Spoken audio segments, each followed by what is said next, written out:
ganyan na mga tao na apektado sa opinyon ng ordinaryong mamamayan ay sensitive, insecure at takot.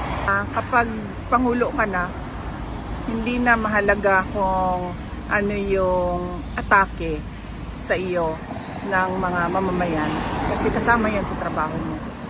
What is your reaction, ma'am, to the government actually going after individuals in the name of Jay Sonsa, Ka Eric, Eloy Bugres is also part of those who are going to be subpoenaed, ma'am, with respect to them airing their or exercising their freedom of expression.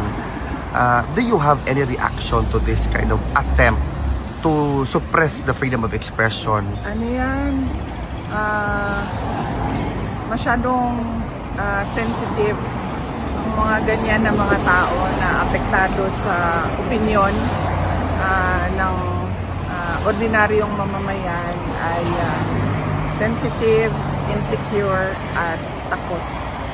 So that is the power of the individuals that they are going after. Takot sila dyan sa kanila.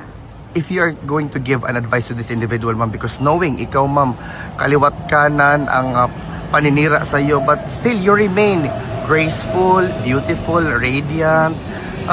What can you say as a tip para sa mga taong ito para maging as beautiful as you are?